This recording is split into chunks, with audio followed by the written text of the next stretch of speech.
Good morning বন্ধুরা, আশা করি সবাই সুস্থ আছেন। আজকে আবার একটা নতুন লাঞ্চের রেসিপি নিয়ে চলে এসেছি।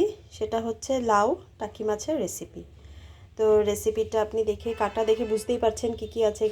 এখানটায় লাউ আছে। তো পাউগুলো দেখতে পাচ্ছেন কীভাবে কেটে রাখা, ঠিক এইভাবে কেটে রাখবেন।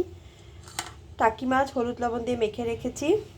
লাগছে বড়ি, ধনেপাতা, কাঁচা লঙ্কা বেশ কয়েকটা চিড়ে রাখা আছে। আর গুঁড়ো মশলার মধ্যে লাগছে ধনে গুঁড়ো, জিরে গুঁড়ো আর হলুদের গুঁড়ো। তো দেখা যাক আমরা কিভাবে বানাই। কড়াইটা চাপিয়ে দিচ্ছি। কড়াই গরম হয়ে গেছে, এর মধ্যে দিয়ে দিচ্ছি তেল, সরষের তেল।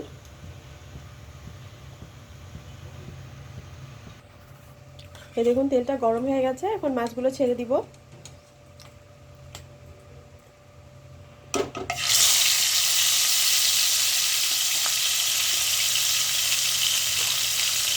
টাকি মাছ কারা কারা খেতে ভালো পান কমেন্টে জানাবেন।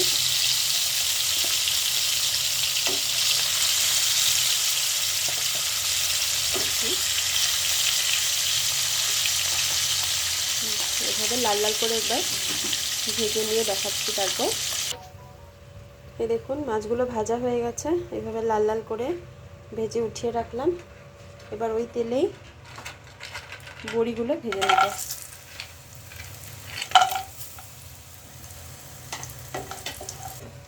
বড়িগুলো ভাজা হয়ে গেল,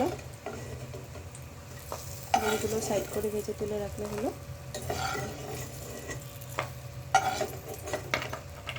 ঠিক লাল লাল করে ভেজে নিলাম বড়িগুলো। এবার এর মধ্যে ফোড়ন গেল জিরা, গোটা জিরা আর রাঁধুনি, আর যাচ্ছে চেরা কাঁচা লঙ্কা। একটু ভাজা ভাজা হবে এগুলো। একটু জিরা, ধনে, হলুদে গোলানো মশলাটা দিয়ে দিলাম।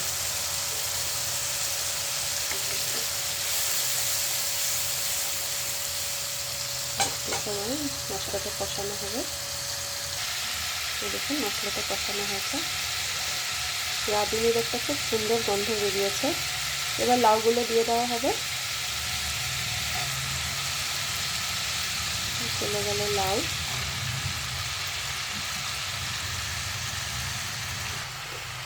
দেখুন এবার যাবে স্বাদ মতো লবণ।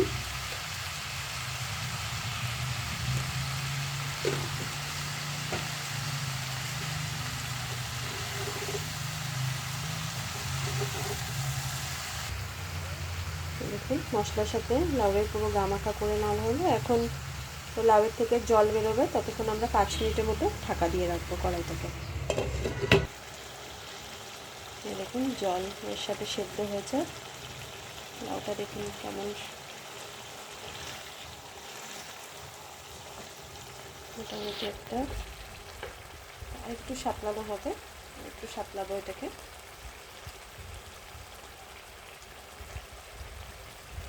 দেখতে পাচ্ছেন কালারটা। এবার আরেকটু 2-3 মিনিটের জন্য আরেকটু সময় ঢাকা দিয়ে দেবো। ঢাকনাটা খুলে এই দিলাম, জল দেবো এবার। মোটামুটি 1 বাটি মতন জল দিলেই হলো। যেহেতু আমাদের এই রেসিপিতে বড়ি দিচ্ছি, তাই অনেকটা ঝোল টেনে নেবে, তাই একটু পাতলা করে জলটা একটু বেশি করে দেওয়া হয়েছে। ঢাকনাটা খোলার পর ঠিক এই পর্যায়ে যখন ফুটে উঠবে ঝোলটা, তখন আমি মাছটা দিয়ে দিচ্ছি। বড়ি মাছ দুটো একসাথে দিয়ে দেওয়া হচ্ছে।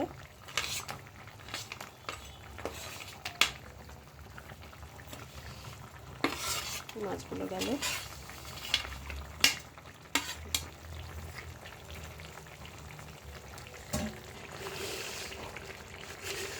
এবার চিনিটা দিয়ে দিলাম।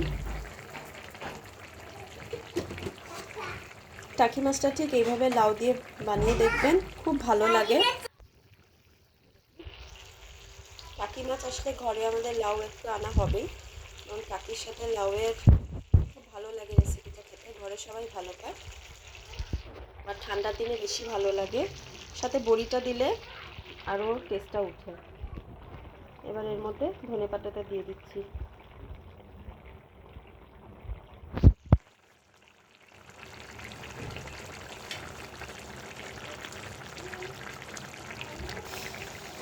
দেখে মনে হচ্ছে অনেকটা ঝোল আছে, কিন্তু এগুলো সব টেনে যাবে যেহেতু বড়িটা আছে।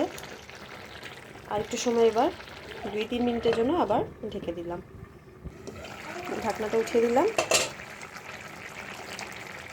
এবার এর মধ্যে যাবে গোলমরিচের গুঁড়ো।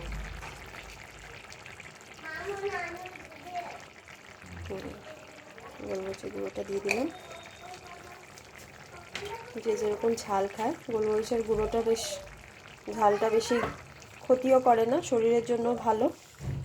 এই পর্যায়ে আমি অফ করে দিলাম গ্যাসটা। এবার দেখাচ্ছি ফিনিশিংটা। এই দেখুন ফিনিশিং লুক, লাউ দিয়ে টাকি মাছের রেসিপি। কত কম আর তেল মশলা দিয়ে একদম ভালো একটা লাঞ্চের একটা রেসিপি হয়ে যায়। মানুষ আসলে এইভাবে আপনারা বানিয়ে দেখবেন, গেস্ট আসলে ঘরেও বানাবেন, খুব ভালো লাগে খেতে। আর রেসিপিটা ভালো লাগলে লাইক সাবস্ক্রাইব করবেন, কমেন্ট করবেন। আর যদি এইভাবে কমেন্ট করেন, সাবস্ক্রাইব করবেন, পাশে থাকবেন, তাহলে ভিডিওগুলো দিতেও আমি উৎসাহ পাই। Thank you.